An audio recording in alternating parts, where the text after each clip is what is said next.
Buenas tardes a todos. Como ya es costumbre en nuestros recientemente inaugurados webinars, ya llevamos, Iván, ¿cuántos? ¿Seis? Este es el penúltimo, ¿Cinco? es el quinto. Quinto, Sí, el quinto. sí. Sobre investigación, particularmente en el área de kinesiología. Ya en los últimos webinars hemos querido invitar a destacados expositores del área de la investigación, y el expositor que nos colaborará hoy día no es la excepción. Es el doctor Carlos Manterola. El doctor Carlos Manterola, además de ser mi director de doctorado, eh, es él es médico cirujano, es magíster en epidemiología de la Universidad de la Frontera y es doctor en medicina y cirugía de la Universidad de Barcelona, en España, y profesor titular de la Universidad de la Frontera. Él es director tanto de los programas de doctorado como de magíster en ciencias médicas de la misma universidad, y hoy día nos va a hablar sobre uno de los temas que más lo apasiona y en los cuales ha publicado, que es sobre los estudios experimentales. Y espero que nosotros podamos hacerle todas las preguntas que tengamos para entender y comprender este tema, que muchas veces es un poco ajeno a nuestra disciplina. Casi siempre los kinesiólogos hemos publicado en ensayos clínicos, en series de casos. Es muy complejo todavía hacer ensayos clínicos en kinesiología debido a la manualidad que existe en nuestra disciplina, pero cada vez más hemos podido encontrar las bases de nuestras intervenciones desde los modelos experimentales, ya sea preclínicos o clínicos, así que es una gran herramienta para poder completar y ampliar nuestro conocimiento en las diferentes intervenciones que podemos hacer día a día con nuestros usuarios. Así que gracias, doctor Manterola, por estar presente el día de hoy, y esperamos que podamos entender y comprender todo su conocimiento a través de esta breve presentación el día de hoy. De nada, gracias por la presentación, Sebastián. Gracias por la invitación a ustedes.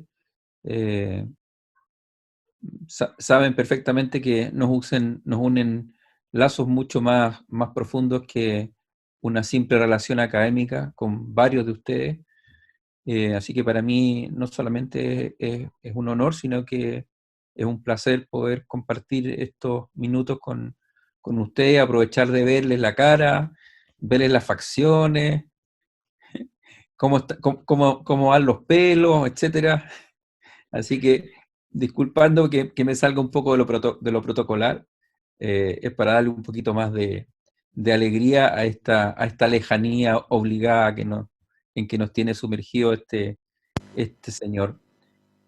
Voy a pasar a a compartir esto. Sí, doctor, yo lo coloqué como anfitrión también de la sesión, entonces usted debería poder compartir su pantalla, aunque creo que no necesariamente tiene que ser anfitrión, creo, para compartir. Vamos a ver. Sí. Compartir. Por alguna razón no me deja compartir esto. A ver ahí. Perfecto. ¿Se ve? Se ve. Sí, se ve ¿Sí? su pantalla. Sí. Ah, Sí. perfecto.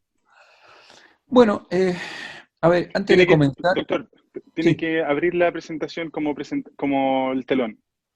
Ahí. Ah, perfecto. Ya, ahí sí la veo yo también. Bueno, algo ya había señalado Sebastián respecto de la complejidad de este tipo de estudios, y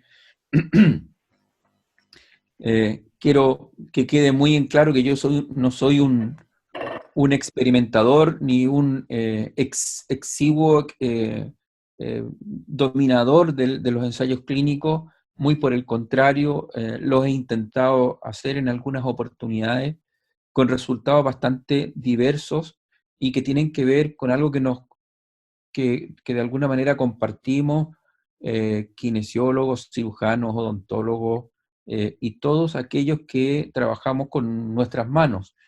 El tema de la manualidad,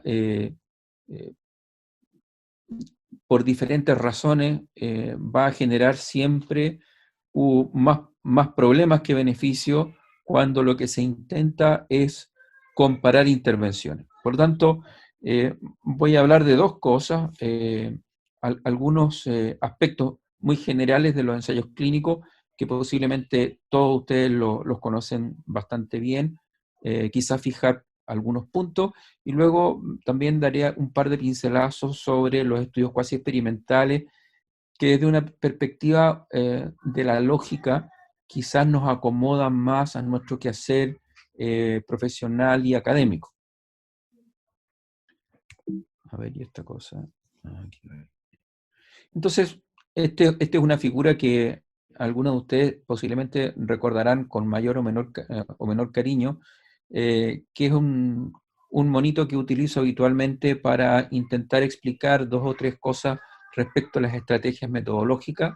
Este que aparece aquí es un señor que está preguntándose en este momento qué es lo que pretende hacer desde el punto de vista de su estrategia para generar una investigación sin mantenerse al margen de el curso natural de los acontecimientos y por lo tanto ejecutar estrategias metodológicas de carácter observacional, dicho sea de paso, lejos las más frecuentes, o si va a intervenir en el curso natural de los acontecimientos y por lo tanto va a caer al grupo de estudios de tipo experimental, que es lo que nos convoca hoy día. Y aquí tenemos 2 grandes bloques, ¿no? El rey del experimento, al menos en el mundo de la ciencia sanitaria, que es el ensayo clínico controlado, y entenderemos como tal aquel que tiene asignación aleatoria, que tiene algún tipo de enmascaramiento, es decir, un ensayo clínico de regular calidad hacia arriba. Y luego tendremos un cajón más pequeño donde caben un sinnúmero de variantes del ensayo clínico, con enmascaramiento, sin enmascaramiento, con asignación, sin asignación. Caen también el concepto de los estudios cuasi experimentales, a los que me referiré al final, y otro tipo de diseños ya ahí híbridos, donde incluso aparecen los experimentos naturales con ya sea con cultivos, celulares, animales de experimentación, etc., que no es a lo que nos vamos a dedicar hoy día. Entonces, bueno, la definición no tiene nada al otro mundo, pero hay un par de conceptos que son fundamentales, porque me ha tocado ver cuando en alguna oportunidad me han pedido que actúe de revisor, ya sea de alguna tesis o de algún manuscrito de alguna revista, errores que son de base, y es que entendemos que el ensayo clínico es experimental, pero que es propio de los humanos, por lo tanto no podríamos hablar que si estoy trabajando con ratas yo estoy haciendo un ensayo clínico. Eso es un estudio experimental con animal de experimentación y no debería colocarse el ensayo clínico. Es de carácter prospectivo, por razones obvias, y se entiende que si está bien ejecutado, bien planificado, puede representar una herramienta metodológica suficientemente poderosa como para valorar la eficacia, la efectividad de una o más intervenciones respecto de otra intervención, respecto de un placebo o respecto de no hacer nada. Ahora, estos son los pasos a seguir. Es una cosa muy simple, pero que en el fondo, de alguna manera, resume los componentes más fundamentales de un ensayo clínico, la selección de la muestra, entendiendo que hasta este momento, de aquí hacia atrás, es todo como cualquier estudio, hemos de generar un tipo de muestreo y una estimación de tamaño de muestra para que esa población a la cual vamos a aplicar una o más intervenciones sea representativa de aquella población a la cual luego queremos extrapolar los resultados. Si nos vamos por esta vertiente de la izquierda, luego a esta muestra o esta subpoblación le tendremos que generar alguna forma de asignación aleatoria. Aplicaremos la o las intervenciones a estos subgrupos provenientes de esta población estudio. Y por el otro lado, es fundamental entender que trabajaremos con variables y la o las variables que nos interesen deben ser medidas en su basal para luego de aplicada la intervención poder entender si acaso esas mediciones sufrieron modificaciones producto de la o las intervenciones que estamos estudiando. Hay un periodo de seguimiento que es inherente a este tipo de estudios. Recuerden que estamos hablando de cohortes, que en este caso son cohortes experimentales, que al igual que un estudio de cohorte prospectiva, tienen que ser seguidas durante un tiempo mínimo, que es el que los investigadores decidieron, por las razones que fuesen, que se van a estar estudiando estos sujetos.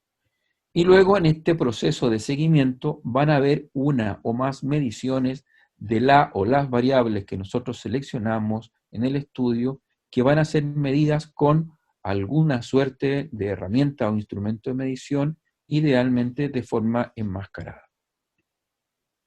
Visto esto de una manera un poco distinta, pero también esquemática para una mejor comprensión de la estructura metodológica, tenemos una población de referencia en este color azul más oscuro, que es aquella a la que nosotros luego a extrapolar el resultado del experimento. Luego tenemos una muestra, que está en este recuadro más pequeño, que tiene que ser absolutamente representativa de la otra, porque de lo contrario no podremos extrapolar, o si lo hacemos lo haremos erróneamente. Aquí se genera un proceso de reclutamiento de los sujetos que van a incorporarse al estudio. Una vez que tenemos definida y reclutada la muestra, se van generando la asignación aleatoria a una intervención A o a una intervención B, que puede ser incluso un placebo, o incluso en los primeros ensayos clínicos podría ser comparar contra nada, cosa que hoy posiblemente no se puede hacer por todas las consecuencias éticas involucradas. Luego tenemos este periodo de seguimiento, que es común para ambas cohortes en estudio, o 3, dependiendo de cuántos brazos decidamos que tenga el estudio, y en el futuro iremos a hacer la medición de la o las variables que definimos inicialmente respecto de respuesta o no respuesta, o proporcionalidad de respuesta ante la intervención A versus la B, o la A versus el placebo, etc. Ahora, yo les hablaba hace un momento atrás que es fundamental aquí tener una estimación de tamaño de muestra y también, por supuesto, ejecutar alguna estrategia de muestreo, de tal manera que la población con la que intentemos trabajar sea representativa de aquella a la cual vamos a extrapolar resultados. ¿Cuál va a ser el tamaño de la muestra? Pues bueno, tendrá que ser el mínimo suficiente para que nosotros podamos luego inferir resultados. Por ende, es una muestra que tiene que tener un poder estadístico apropiado. Debemos conocer las diferencias, o por lo menos tener una estimación de las diferencias que esperamos encontrar entre el subgrupo que va a la intervención A y el subgrupo que va a la B o al placebo, y proveer entonces los niveles los intervalos de confianza correspondientes. Aquí abajo tienen ustedes en un pequeño recuadro los estimativos básicos que le va a pedir cualquier programa de cálculo de tamaño muestra, el intervalo de confianza, que obviamente será habitualmente 95, dependiendo del tipo de intervención. Si es muy farmacológica, quizás esto podría llegar a ser de un 99%. El poder, que habitualmente en salud será de alrededor de 80, y lo bajaremos o lo subiremos dependiendo de cuánto poder queramos en nuestra estimación. Y la diferencia o el hiato que nosotros estimamos que puede ocurrir en la variable A respecto de si es sometida a una intervención Z o a una intervención X.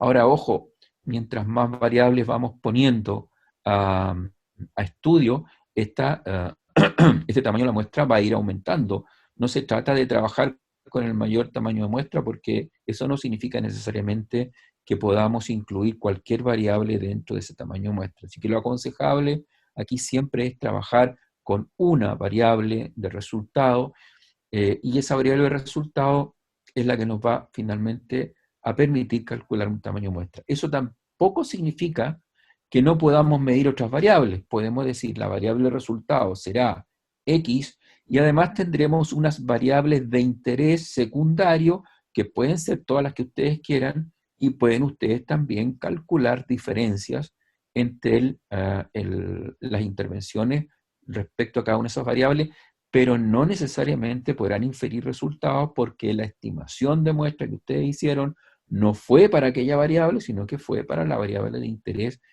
previamente identificada.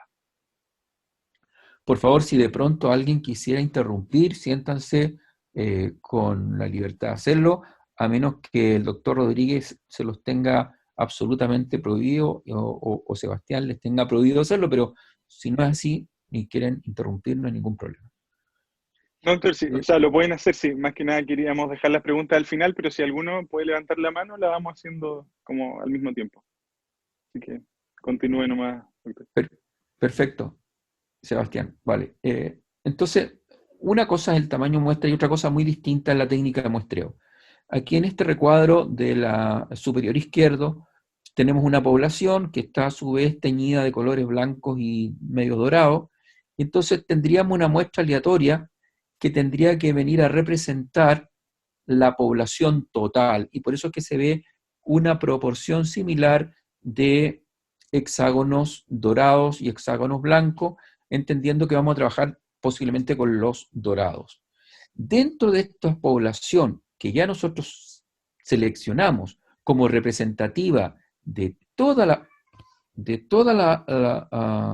la población que está aquí en este mapa, pasamos al recuadro inferior derecho y entonces de toda esta población que ya seleccionamos como representativa de la población blanco, entonces generamos el proceso de asignación aleatoria y tendremos algunos sujetos individuales o bloques o estratos según el tipo de muestreo que intentemos hacer, que están en rojo y azul, significa que unos van a intervención 1 y los otros intervención 2, o a intervención 1 y placebo, o como corresponda según el protocolo que estemos ejecutando.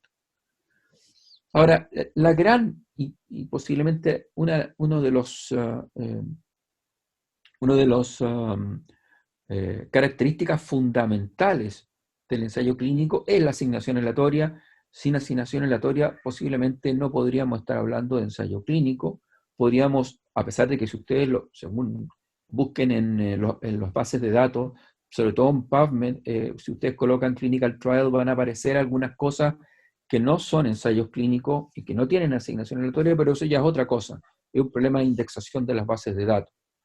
Pero la asignación aleatoria en el fondo, de alguna manera, viene a definir un ensayo clínico.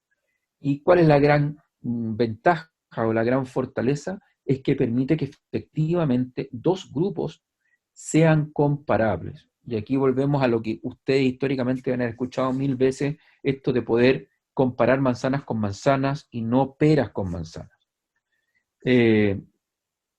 Va a permitir que los grupos sean estables en el tiempo, que sean homologables o no muy heterogéneos, como ustedes lo quieran ver, y por ende esto además va a permitir reducir, no acabar, porque eso es imposible en clínica, pero sí por lo menos controlar de una manera más o menos potente algunos sesgos que se puedan producir, especialmente sesgos de selección, sesgos de confusión. Y esto, a su vez, nos va a permitir que si se nos ocurre hacer pruebas estadísticas para probar hipótesis, que estas pruebas estadísticas tengan niveles que realmente sean válidos. Es aquí donde recién uno podría tenerle algún nivel de credibilidad, yo soy muy escéptico de eso, por eso lo digo de esta manera, algún nivel de credibilidad del famoso valor de P, que ha sido históricamente muy manoseado, muy prostituido y que a la vida práctica en alrededor del 70-80% de los estudios publicados no tiene ningún valor real desde el punto de vista clínico, no estadístico.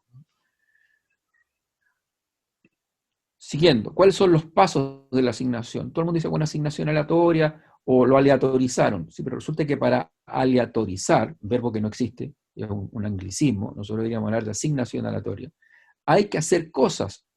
Primero hay que ver cómo vamos a generar la secuencia, qué tipo de asignación vamos a utilizar, hay que determinar quién o quiénes la van a hacer, hay que también definir cómo se va a ocultar y durante cuánto tiempo se va a ocultar la asignación.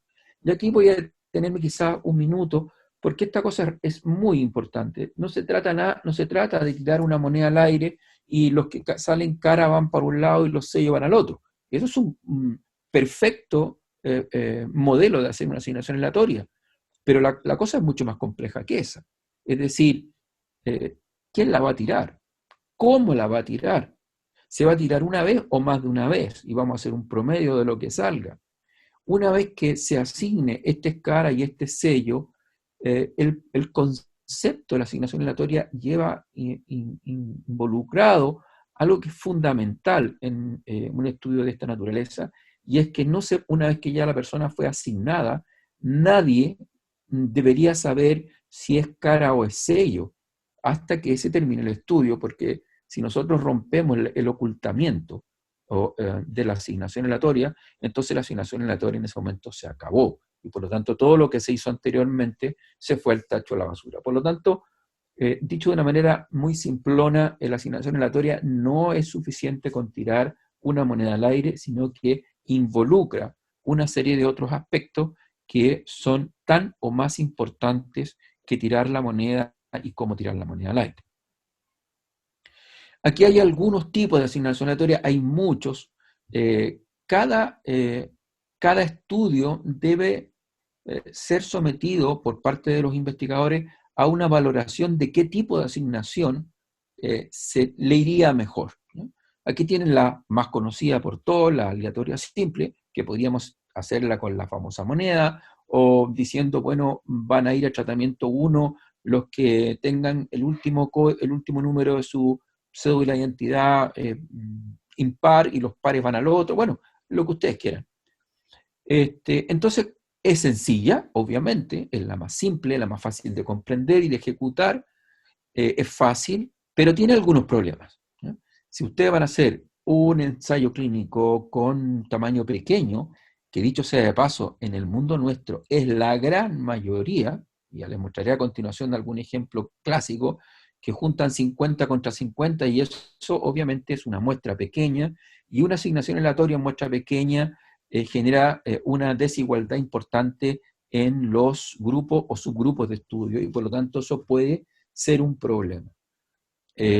También, por la misma razón, si queremos hacer un análisis interino, eso nos va a generar más de algún problema y nos van a quedar grupos desequilibrados. Y si es que estamos trabajando de manera multicéntrica, es decir, hay más de un grupo, por ejemplo, estamos haciendo un estudio entre Temuco y Concepción, una asignación de esta naturaleza no nos va a servir, nos va a dejar posiblemente un centro más representado que el otro, y puede ser algo tan absurdo como que Temuco, que siendo más chico, quede sobre representado respecto de Concepción, que es poblacionalmente más grande.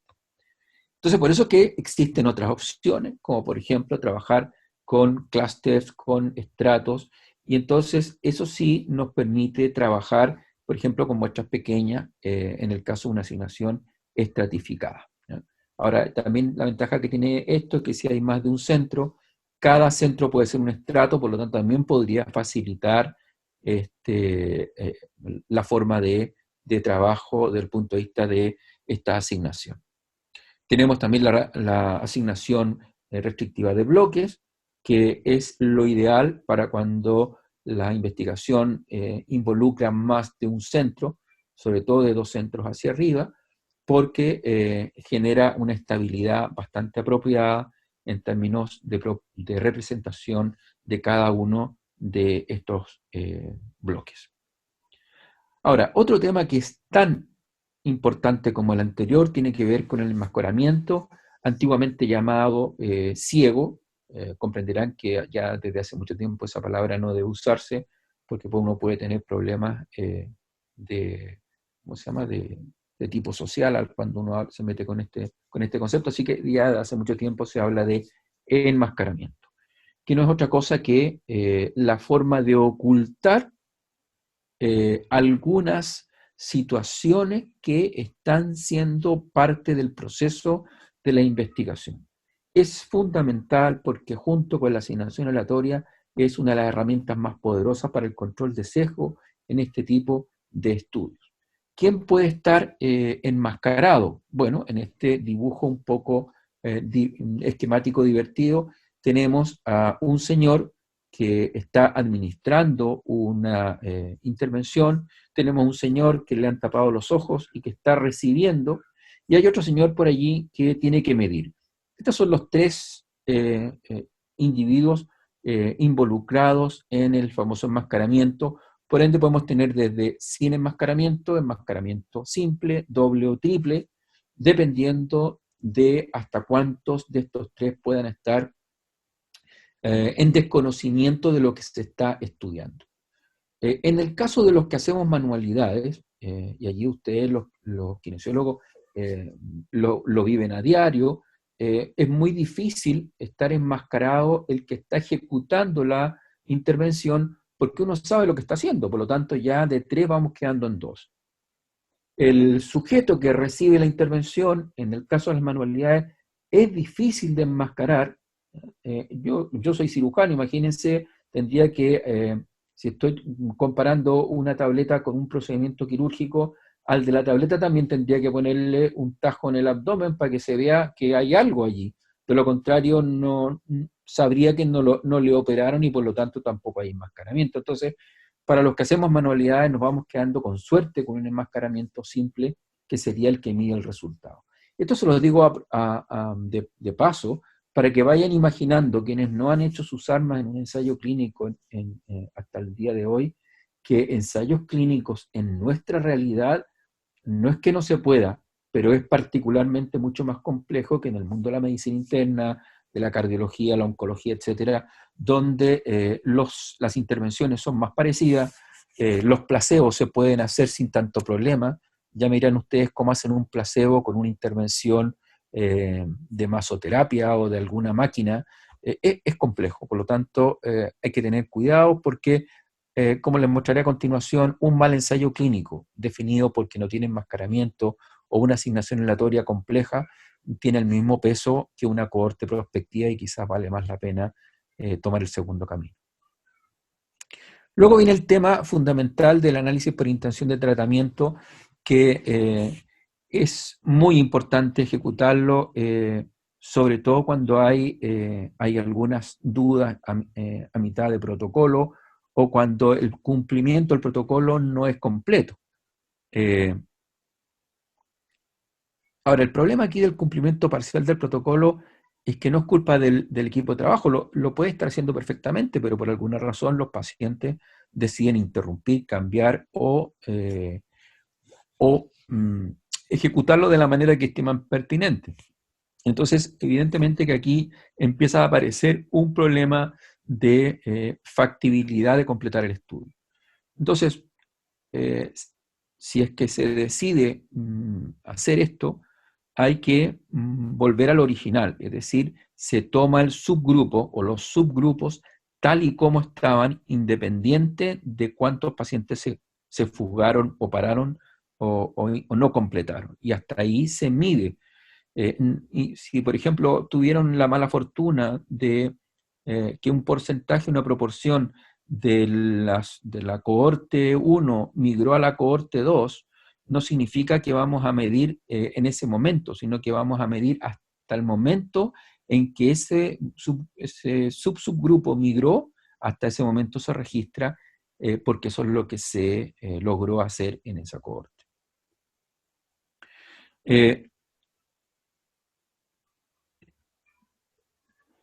¿Cuáles son los potenciales sesgos de estos estudios?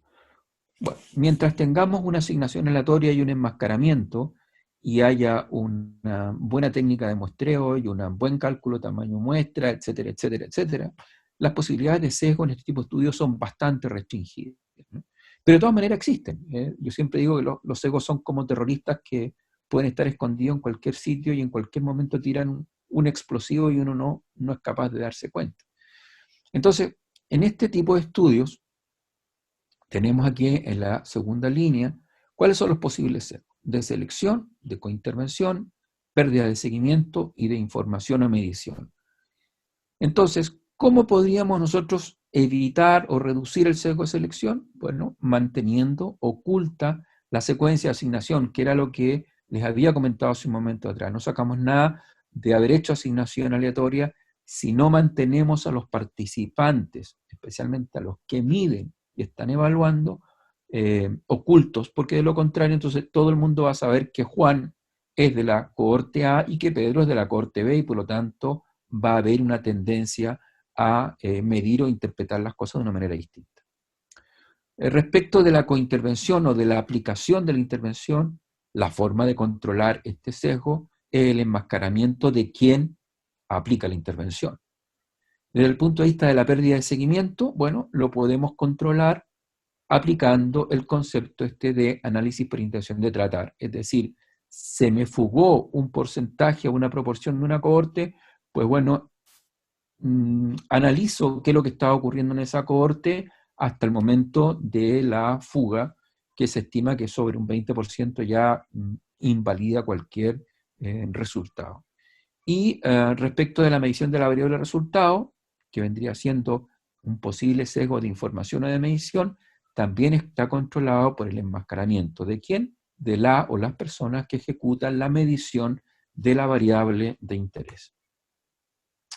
Aquí tienen ustedes un pantallazo de la típica figura 1 de un ensayo clínico que se publica en una revista de mediana calidad para arriba, que exigen desde ya hace mucho tiempo los protocolos de Consort. El último del 2010, y en el fondo es una ayuda súper importante, no solo para el editor de la revista o el revisor del artículo que va a la revista, sino que especialmente para quien está ejecutando el experimento, porque nos permite llevar un detalle pormenorizado.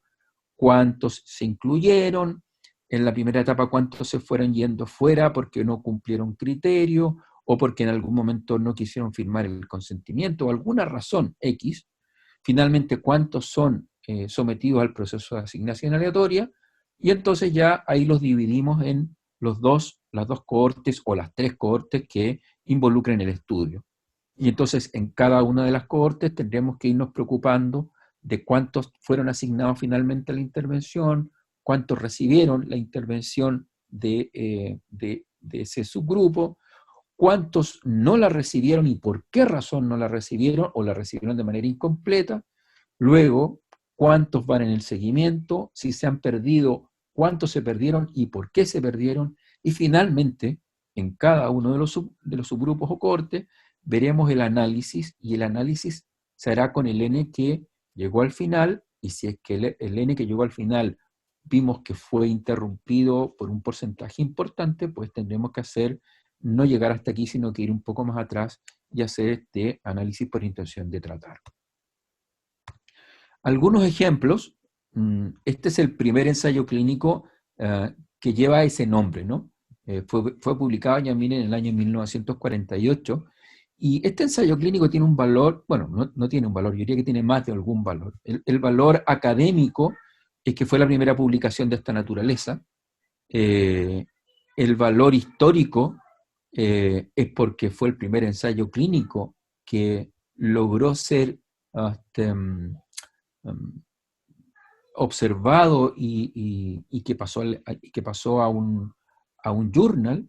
Pero lo más importante, si ustedes ven, año 1948, y se trató de un estudio en que se comparó streptomicina más reposo versus reposo exclusivo en pacientes con tuberculosis pulmonar. Y esto, pues la verdad es que hasta el día de hoy no es que no haya cambiado demasiado, sino que sigue siendo algo de lo cual hablan los respiratorios como una suerte de verdad indiscutible. O sea, se mete un antimicrobiano, se agrega el concepto del reposo y se ve que esto funcionaba muchísimo mejor que el grupo que no iba con antimicrobiano. Aquí se hizo una asignación aleatoria, los grupos eran pequeños, y aquí vean ustedes, podríamos hacer un riesgo absoluto, podríamos calcular un riesgo relativo, un número necesario a tratar, número necesario a dañar, porque aquí incluso nos dan la cifra. Hubo aquí un 51% de mejora considerable versus solamente un 8% de mejora considerable en el grupo de reposo. Vean ustedes la mortalidad, la letalidad asociada, 7% contra un 27% en el grupo que no se usó streptomicina. Es decir, esto marcó un hito desde el punto de vista de la investigación, de la clínica, de la academia y de la infectología. Aquí viene una cosa mucho más moderna, y la puse, a pesar de que es un ejemplo quirúrgico que no es relevante, para que ustedes vean el problema de la manualidad una vez más. Aquí hay un ensayo clínico que está publicado en una revista bastante buena, de Cuartil 1, incluyen 46 pacientes, ahí se ve que inmediatamente 5 salen, no son incluidos en el proceso de asignación aleatoria. Fíjense ustedes, ya van asignando a la aleatorización 41 sujetos, por lo tanto estamos haciendo un estudio comparativo de 2 cohortes de 20 o 21 sujetos. A uno les colocan una intervención, a los otros le colocan la otra intervención, y van al análisis de estos procedimientos. Esto consiste en una partición hepática utilizando Cavitron, que es el CUSA, o un dispositivo de sutura mecánica que es Stapler. Esta es la típica tabla 1, que cada vez las revistas la piden menos porque se supone que para que un ensayo clínico sea publicado en una revista de cierta envergadura, debió haber sido publicado su protocolo con antelación. Y por lo tanto, cuando uno se mete a publicar un ensayo clínico, lo primero que le preguntan en qué base está su protocolo y cuál es el número de registro.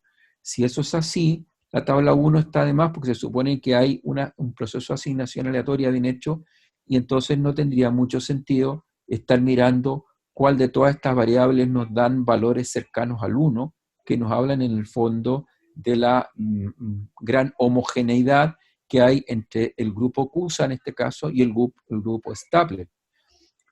Si es que la asignación aleatoria o el tamaño de muestra o las características poblacionales no cumplieran con algunos requisitos, nosotros veríamos en esta tabla, en esta columna, veríamos valores muy cercanos al 5%. Y aquí entonces, ¿qué es lo que estamos viendo? Muy cercanos al 1, y por ende entonces que los grupos son absolutamente comparables. Y vean lo que pasa. Aquí entonces, ¿qué ocurre? Si uno se pone a buscar una variable muy contundente, es muy difícil que encuentre alguna significación estadística si comparamos 20 contra 20. Entonces, si nosotros lo que estamos buscando es calidad de vida, complicaciones postoperatorias o variables duras, posiblemente al comparar 20 contra 20 no vamos a obtener absolutamente nada. No porque no la haya, sino que porque el tamaño de muestra es muy insuficiente. Entonces, ¿con qué se conformaron? Con la velocidad de la transección, o del corte, para entender, ¿no?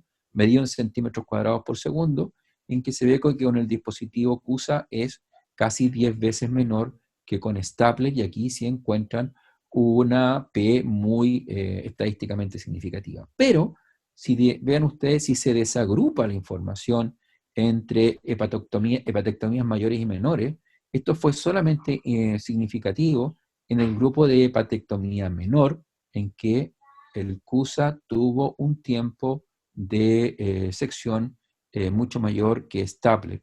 Y aquí también les dio diferencias importantes. Es decir, estamos hablando de variables que son bastante minoritarias. Yo le puedo decir como cirujano que esto para mí sería absolutamente irrelevante y no haría que yo tome la decisión de adquirir una tecnología o la otra para, si yo tuviera que comprar estos dispositivos para mi hospital o para mi centro asistencial, porque son absolutamente irrelevantes desde el punto de vista del impacto clínico. Otra cosa, recuerden que aquí estamos hablando de un experimento y que este experimento aplica solo para esta columna que tiene que ver con escenarios de tratamiento, prevención, etiología y daño.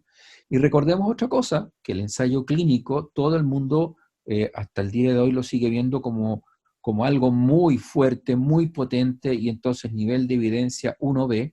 Sin embargo, hay que recordar que la gran mayoría, y esto hasta lo hemos publicado, la gran mayoría de los ensayos clínicos caen aquí en ensayos clínicos de baja calidad, porque o no cumplen con un proceso de asignación aleatoria adecuada, con ocultamiento, o porque el enmascaramiento es simple o no existe, etcétera, etcétera. Y por lo tanto, entonces estamos hablando que aquí un ensayo clínico mayoritariamente va a ser 2B y que pesa lo mismo que un estudio de cohorte prospectiva. Y esto tiene además un impacto no solamente desde el punto de vista del ensayo clínico, sino que vean ustedes las famosas revisiones sistemáticas que todo el mundo que antiguamente le llamaban metaanálisis, afortunadamente ya han dejado de usar aquel término, pero todo el mundo habla, no, es que lo dijo una revisión sistemática, es que la revisión sistemática dice que, sí, pero es que ojo, cuando decimos eso, nos estamos refiriendo idealmente a una revisión sistemática que en el mundo de las intervenciones está realizada específicamente con ensayos clínicos de buen nivel de evidencia, es decir, con ensayos clínicos 1B, si no, no podemos llegar a 1A. ¿Qué ocurre si trabajamos con ensayos clínicos 2B? En el mejor de los casos, podremos tener una revisión sistemática de nivel de evidencia 2A y el grado de recomendación se nos cae. Y si por alguna razón en ese grupo de estudios primarios metemos algo un poquito más bajo para poder subir el tamaño muestra como un caso y control, obviamente que nuestra revisión sistemática se caerá a 3A. Es decir, ojo, no todo lo que brilla es oro y por lo tanto hay que tener cuidado con lo que decimos o justificamos nuestro quehacer clínico o nuestro quehacer de toma de decisiones. Un par de conceptos sobre lo cuasi experimental. Estas estrategias de investigación tienen que ver con cuando nosotros fundamentalmente tenemos problemas de generar procesos de asignación aleatoria o problemas de carácter eminentemente éticos para generar un estudio experimental propiamente tal. Entonces, si tenemos barreras éticas y prácticas para una asignación aleatoria, o simplemente esta no se puede ejecutar, estas son las mejores opciones. Si ustedes se recuerdan la diapositiva con la que intentaba explicar la estructura de un ensayo clínico, y miran esta, es prácticamente la misma, lo único que cambia es este rombo que está aquí, esta figura que lo que intentaba era decir, aquí estoy haciendo la asignación aleatoria. Todo lo demás se mantendría igual, es decir, hay una población de referencia, hay una muestra representativa, hay un tiempo de reclutamiento, y luego unos van a una intervención y otros van a otra o a un placebo sin que exista este paso intermedio de la asignación aleatoria. Entonces, obviamente, desde una perspectiva simplona, parecería que fuera lo mismo, pero como no tenemos la asignación aleatoria, estamos entonces ante un problema, y es que vamos a tener un estudio que va a tener mucha más proporcionalidad o riesgos de sesgo. Estas son las dos grandes estrategias de los estudios cuasi experimentales, la estrategia transversal y la longitudinal. La transversal se refiere a la comparación de grupos paralelos o estáticos, y la estrategia longitudinal se refiere fundamentalmente a un estudio comparativo de tipo dinámico, donde su representación máxima está dada por los estudios denominados de medidas repetidas. Aquí tenemos una estrategia transversal de grupo control no equivalente, en que lo que consiste es tomar la medición del grupo a estudio después de aplicadas las intervenciones. Mirado de una manera gráfica, tenemos un grupo 1 y tenemos un grupo 2, a los cuales se les intervino de una y de otra manera, y solo después de la intervención se les midió la variable de interés. Tenemos el grupo, la estrategia transversal con grupo control no equivalente, en que lo que se hace es tomar mediciones antes y después de aplicadas las intervenciones. También los pueden encontrar como estudios denominados antes-después. Y volvemos a lo mismo, como aquí no hay una asignación aleatoria, es posible que algunas diferencias de puntuaciones no estén dadas por la magnitud del efecto, sino por que los grupos pudieran no ser demasiado comparables. Aquí tienen la plantilla o la matriz de datos. Tenemos un grupo 1 en el cual se aplica una intervención, un grupo 2 en el que se aplica una intervención, pero en ambos casos, a diferencia de la estrategia anterior, mediremos las variables antes y después de aplicada la intervención, Y aquí lo que podemos hacer es comparar las basales del grupo 1 y el grupo 2. Eso de alguna manera no directa, indirecta, nos va a permitir saber qué tan parecidos son estos grupos, sabiendo que no hay asignación aleatoria, y también podemos entonces hacer una comparación de la variable después de la intervención 1 respecto del subgrupo 2 después de su intervención. Y además podríamos hacer un estudio de la magnitud del efecto de la intervención 1 por separado al interior de cada grupo. Finalmente, la estrategia longitudinal consiste en la observación de una o más variables a lo largo del tiempo.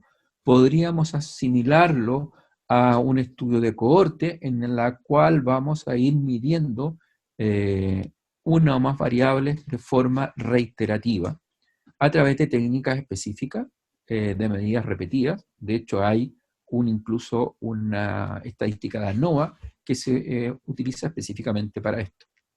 Y aquí tenemos un par de ejemplos de los estudios cuasi experimentales para que vean ustedes que son bastante más sencillos de ejecutar. Este es un estudio muy antiguo que yo lo encuentro un poco divertido, por eso siempre lo uso de ejemplo.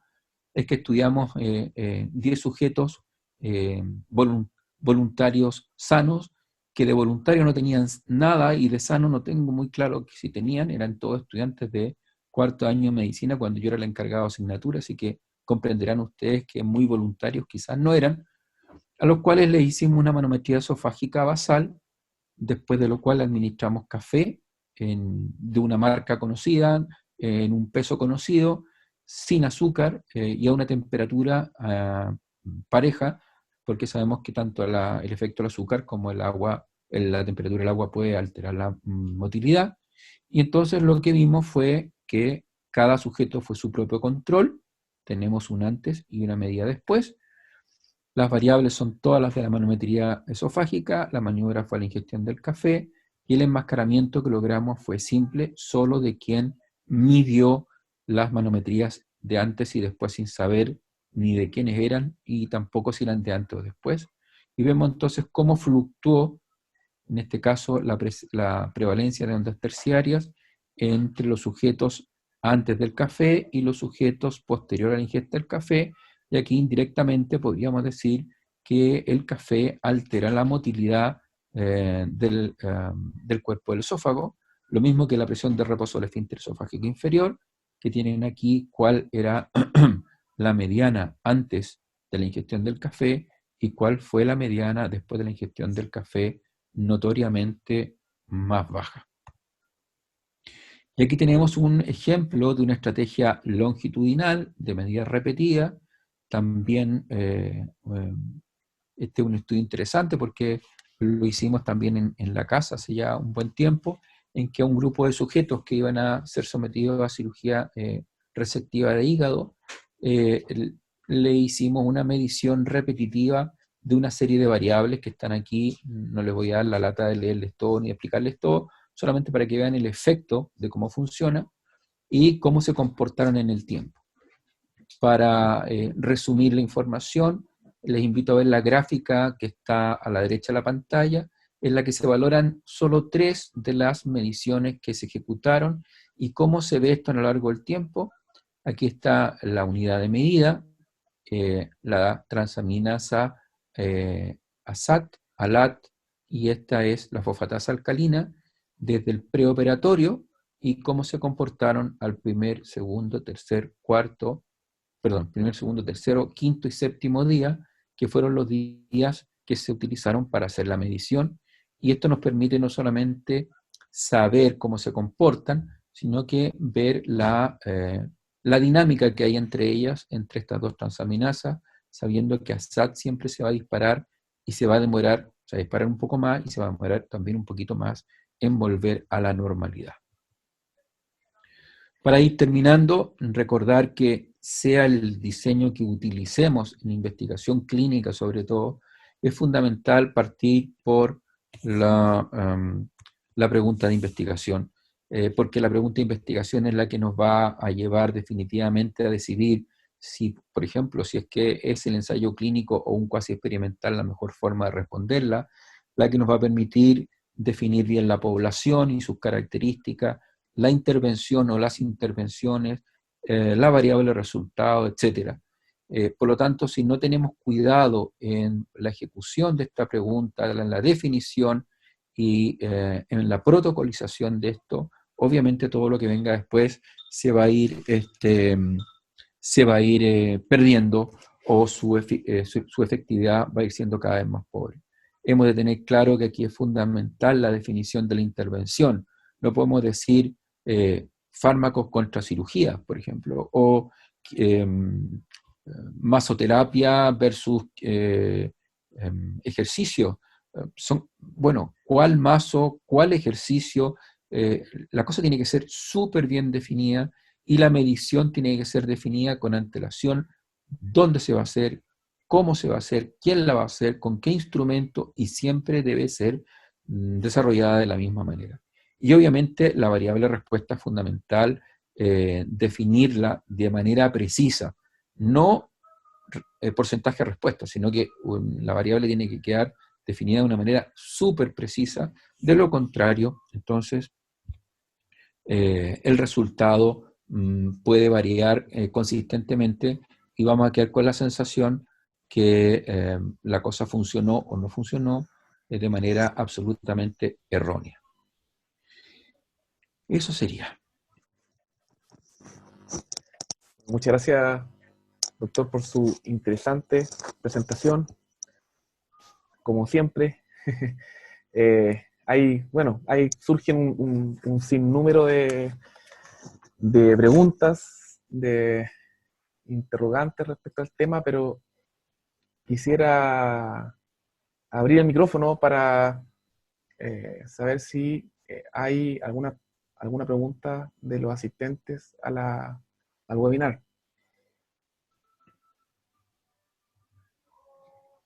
Yo tengo un comentario que quisiera saber, aprovechando que está el doctor, su opinión, más que una pregunta. Con toda esta, actualmente con la pandemia del SARS-CoV-2, ha habido como una gran cantidad de información que se ha empezado a divulgar como a la población en general, muchas veces indiscriminadamente, de diferentes fuentes. Incluso ciertas revistas han declarado de que el proceso editorial de información científica ha bajado el nivel de revisión, que generalmente lo revisan tres personas, más el editor, etcétera.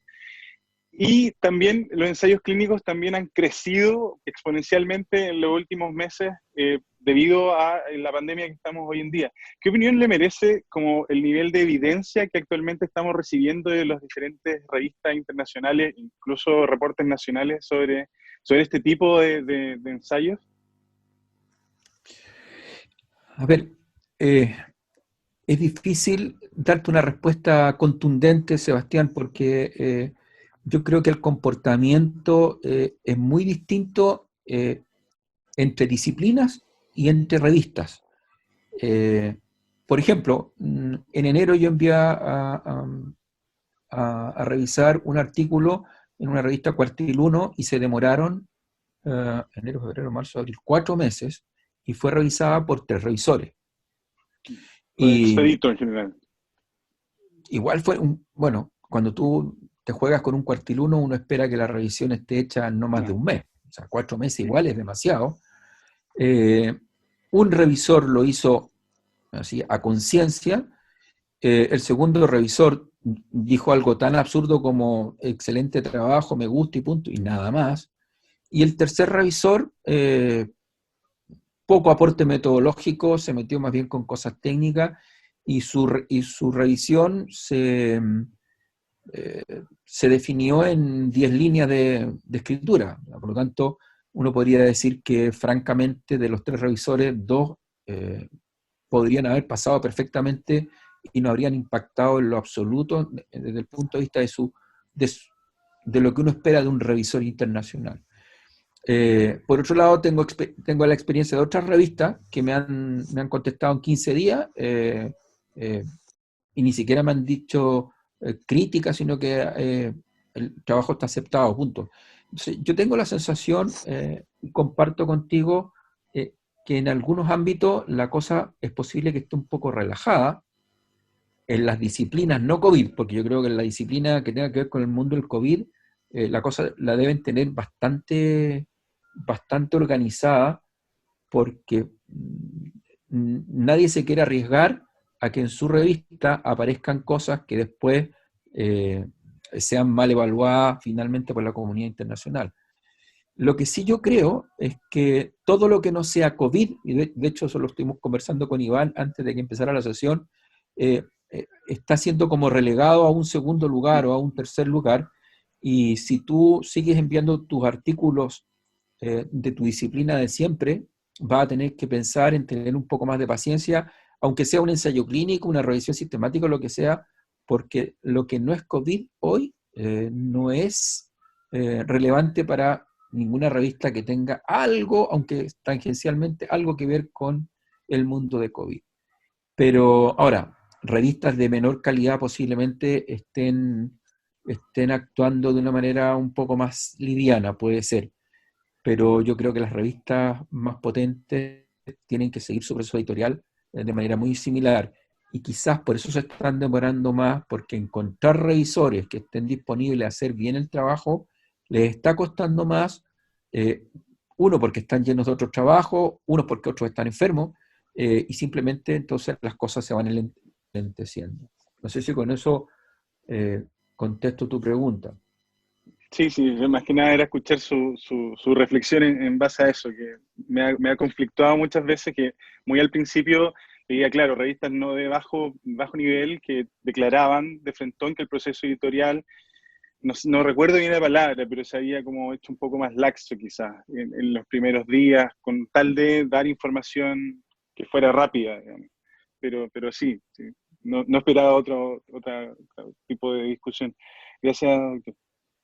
Bueno, perdón, para mayor abundamiento, hay revistas que de hecho están cerradas en este momento, posiblemente por una temporalidad no muy importante, pero a propósito que me ha tocado estar subiendo artículos, no solo míos, sino que de algunos tesistas y algunos estudiantes del doctorado, me he encontrado con la sorpresa de dos revistas que cuando uno entra y dice, cliquea para hacer una... Someter. someter, dice proceso de momento cerrado. Entonces yo a los dos, como conozco a los editores, le mandé un mensaje preguntando qué es lo que había pasado, y los dos me contestaron en forma muy sucinta lo mismo. De momento, producto que el proceso de edición está complicado, los revisores no están respondiendo, hemos decidido cerrar la aceptación de nuevos manuscritos. Están trabajando con los que alcanzaron a llegar, yo que sé, hasta mitad de marzo, y de ahí para adelante pararon, posiblemente por 2, 3, 4 meses, una cosa así. Gracias, doctor. Matías Enrique pregunta por el chat, voy a leer, sobre algunas recomendaciones para disminuir la cantidad de sesgos asociados a la participación de personas con discapacidad física en este tipo de estudios, en los ensayos clínicos.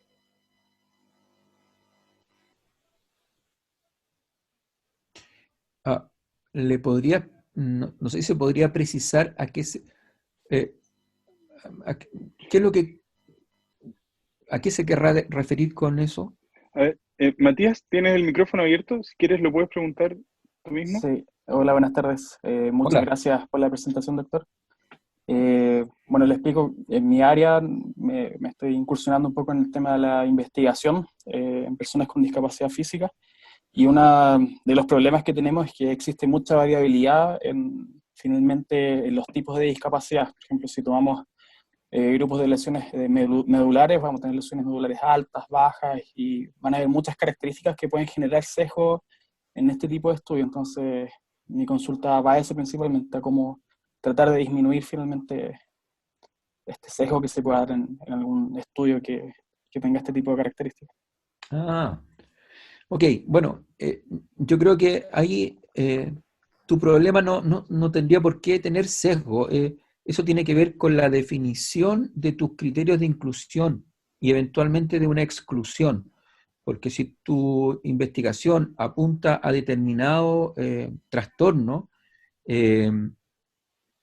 has de tener muy claro si acaso vas a incorporar o no incorporar personas que tengan este problema.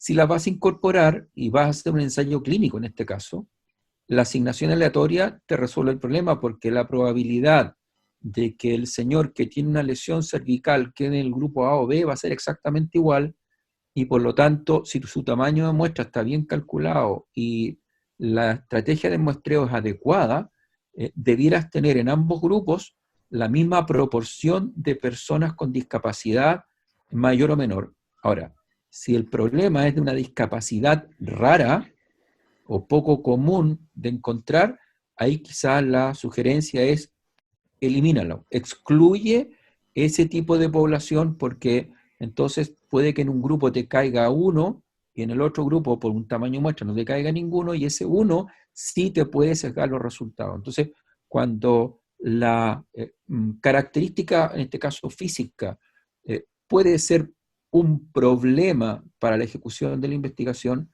si esa característica es muy poco frecuente en la población general, quizás es mejor que no esté incluida, a menos que tu investigación esté orientada específicamente a ese tipo de patología, donde, claro, lamentablemente va, quizás tu tu estrategia de investigación no va a poder hacer un ensayo clínico, sino que va a ser un estudio de carácter longitudinal, incluso una simple serie de casos, por la frecuencia en que vas a encontrar ese tipo de problemas.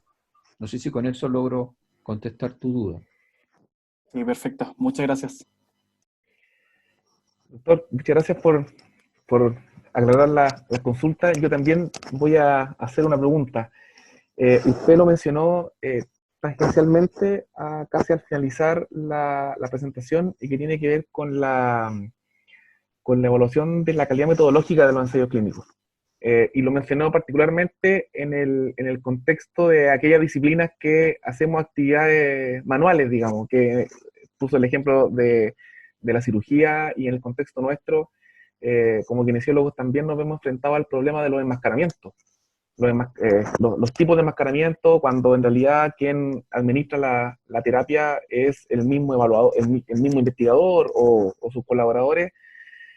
Y la pregunta puntual es, ¿cómo resolvemos el problema de la calidad metodológica de los ensayos clínicos que se publiquen en esas circunstancias? Porque evidentemente, por causa de que los mismos instrumentos para evaluar calidad metodológica tienden a valorar o a sobrevalorar, digamos, la existencia de 2, 3 o más tipos de enmascaramiento.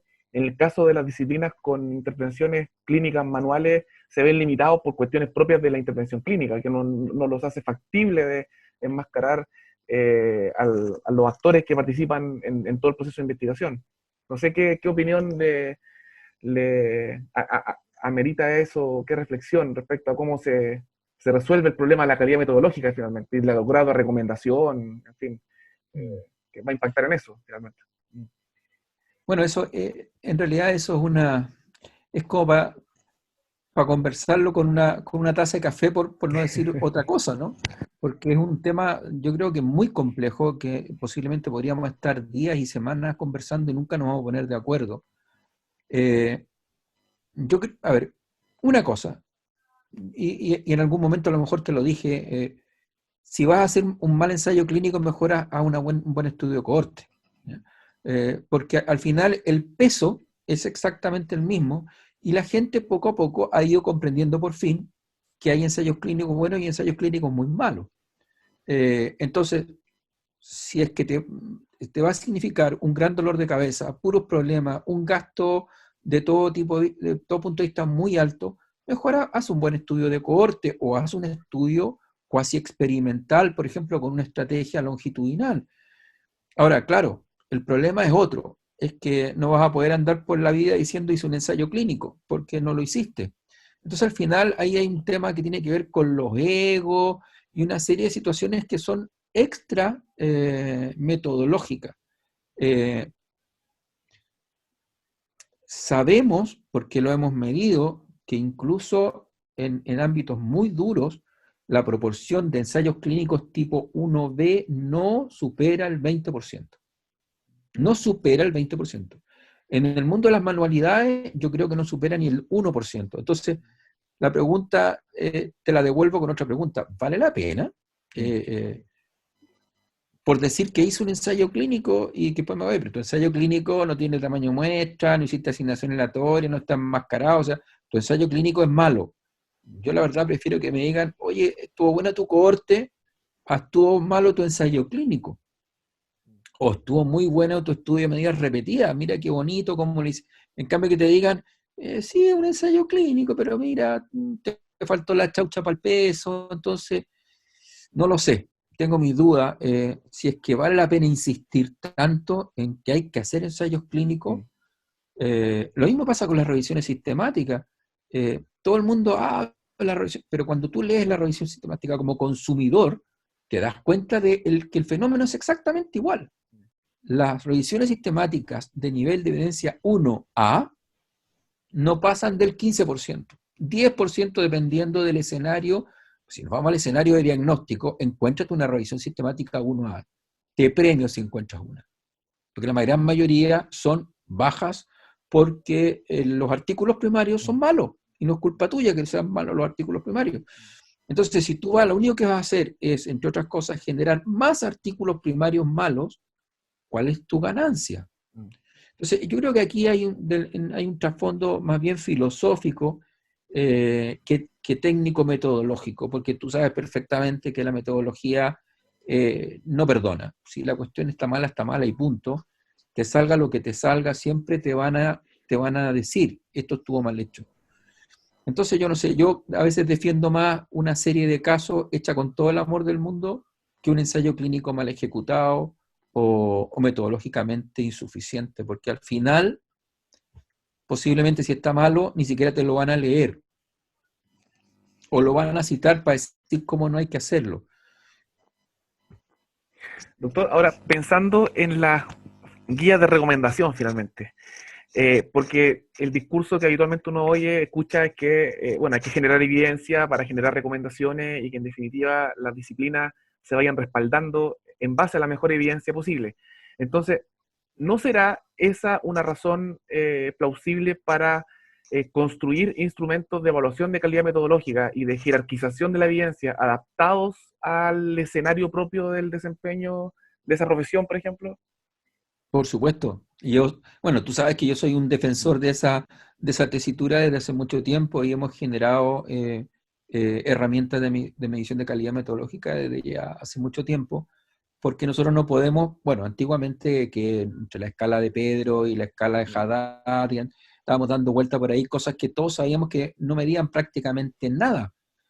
Hoy disponemos de muchas opciones, pero la mayoría de esas son listas de verificación o checklist, qué sé yo, pero instrumentos que midan la calidad metodológica de un artículo científico, en términos generales, son muy poquitas. Y ahora, el tema es que a la gran mayoría de los clínicos, primero no les interesa porque no tienen idea cómo se usan ni para qué sirven, y lo segundo es que cuesta mucho construirla, pero desde la perspectiva de que nosotros pudiéramos realmente pesar cuánto vale cada cosa en el ámbito disciplinar que le corresponde, sería, creo yo, algo muy interesante de poder desarrollar, porque finalmente son los consumidores de la disciplina los que tienen que tomar la decisión a qué le creen más o a qué le creen menos. No porque sea un ensayo clínico, ustedes van a cambiar una metodología o una técnica de, yo qué sé, de ejercicio ventilatorio o ejercicio kinésico osteomuscular, solo porque lo dijo Juan o Pedro. Van a necesitar que eso esté avalado por algo. Y si no es un ensayo clínico, ya me dirás tú qué lo puede avalar. Porque escalas para medir están dadas fundamentalmente para el mundo de los ensayos clínicos y las revisiones sistemáticas. El resto tiene muy poco. Solo listas de chequeo nomás. Sí. Muchas gracias, doctor. Mario tiene una pregunta. Doctor, bueno, en mi disciplina pasa eso justamente lo que usted comentó hace un rato en el área que yo me desempeño, musculoesquelético, que aparece una persona muy renombrada y propone un nuevo concepto y todos van a la siga de ese concepto y tratando como de ensalzarlo más de la cuenta. Pero de base no hay ningún estudio que lo sustente como para poder seguirlo con certeza, uno como oyente en realidad, como observador de estos estudios. ¿qué importancia le da a usted, lo tocó ahí tangencialmente, al tema de la importancia clínica de los resultados, al tamaño del efecto que tienen esos resultados, que en mi disciplina particularmente le dan al valor de P muy duro en casi todos los ensayos clínicos que uno lee, pero muy poco al tamaño del efecto, que a veces puede ser también muy importante, desde mi punto de vista. No sé qué opina usted, doctor. Bueno, el problema del tamaño del efecto es un gran problema porque, primero, si pensamos que desde un punto de vista general, entre el 70 y el 80% de lo que se publica son estudios de nivel de evidencia tipo 4 en todas las disciplinas. Entonces, poder saber cuál es la magnitud del efecto de una intervención en este caso es muy difícil porque está lleno de series de casos o de cohortes retrospectivas fundamentalmente, y de repente te sale alguno que otro ensayo clínico que tú de puro leerlo te das cuenta que no está muy bien hecho, en fin. Entonces, la primera pregunta es, ¿y cómo estimamos la medida de efecto o el impacto que pueda tener esa intervención si sabemos que la comparabilidad es dudosa? Estamos llenos de valores de P. Yo les mostré ahí el ejemplo de ese ensayo clínico en que usaban 2 dispositivos para hacer una resección de hígado y les daba un valor estadísticamente significativo. Yo te aseguro que si ese artículo lo distribuimos entre todos los asistentes sin haber explicado esto previamente, todos quedarían felices y probablemente serían partidarios de elegir el método X, ¿no? Porque salió estadísticamente significativo. Pero cuando uno lee ese artículo te das cuenta que no están los intervalos de confianza, y no está el riesgo relativo, y no está el número necesario a tratar, que son los que al clínico nos debe interesar. Es decir, si yo veo un artículo en que me reportan intervalo de confianza, le creo mucho más que si va al valor de P. O sea, desde el punto de vista, porque esa es la precisión. La precisión no me la da el valor de P. El valor de P puede ser que lo sacaron porque les dio diferencia en la variable X, pero a ti la que te interesa es la variable Z, y en esa nadie se fijó que no le sacaron valor de P o que el valor de P no es relevante. A uno lo que le interesa es, ya, ¿cuál es la magnitud del efecto? Lo mediremos con ORs o con RRs o con NNT, lo que sea, y luego qué tan precisa esa cuestión. Y ahí tenemos los intervalos de confianza. Y si el intervalo de confianza, según lo que estemos midiendo, toca el 0, toca el 1, el valor de P puede ser el que tú quieras y me da exactamente lo mismo, no sirve para nada. Porque lo único que me está diciendo es que hay diferencias matemáticas, pero no clínicas. Y a los enfermos lo que les interesa es cómo le va a ir con esa intervención, no si el valor de P tiene un 0 más o un 0 menos.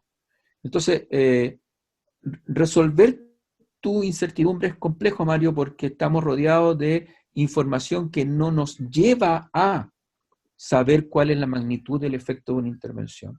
Entonces, la única opción es que tengamos la paciencia de leer bien el artículo y ver si es que los autores te dan los números para calcularlo tú, en el peor de los casos. O mandarle un correo y preguntarle si acaso te puede mandar el valor bruto porque necesitas calcular un riesgo relativo, si es que te lo dan. La mayoría de las veces ni te contestan el teléfono, el correo. Muchas gracias, doctor. Se hace más complejo que entreguen los datos a veces, por eso se han puesto se han habituado más las revistas a pedir repositorios de los datos primarios para que también se puedan hacer estos mismos cálculos a posteriori. Gracias, doctor, por su presentación. Entiendo que no hay más preguntas de los asistentes. La última oportunidad. Creo que no. Bueno, gracias, doctor Manterola, por su tiempo y de habernos mostrado este espacio de los ensayos clínicos. Ya tendremos oportunidad también de revisar la otra arista de los estudios experimentales, por ejemplo, los preclínicos, que también son modelos interesantes para poder sentar las bases de muchas veces nuestros estudios después en humanos, fisiológicos o ensayos clínicos posteriores. Así que muchas gracias por su exposición. Lo vamos a dejar liberado por ahora a la espera y lo dejamos invitado a usted y a los demás asistentes a este webinar a la sesión del día viernes. El día viernes nos va a acompañar Roberto Acosta con el tema de revisiones sistemáticas. Así que espero, Roberto, que nos podamos reunir el próximo viernes para revisar este tema. No sé si Iván quisiera... Agradecer, doctor, por su tiempo y por la disposición de siempre a colaborar y a participar de estas instancias que para nosotros es muy importante conocer su experiencia y sus reflexiones respecto a estos temas de los cuales estamos en permanente formación, sin duda. Así que, y también dejar a todos invitados a la última charla de este primer ciclo que esperamos continuar, que va a ser sobre revisión sistemática. Va a ser una interesante conversación ahí con Roberto Costa desde Barcelona. Así que sin más, muchas gracias por asistir a esta charla y nos vemos el viernes en una nueva oportunidad. Gracias, doctor. Que esté muy bien. Gusto Chao. de verlos a todos, que estén muy bien, cuídense. Un gusto, un abrazo. Igual, doctor, saludos a Temuco. Saludos a todos. Por allá.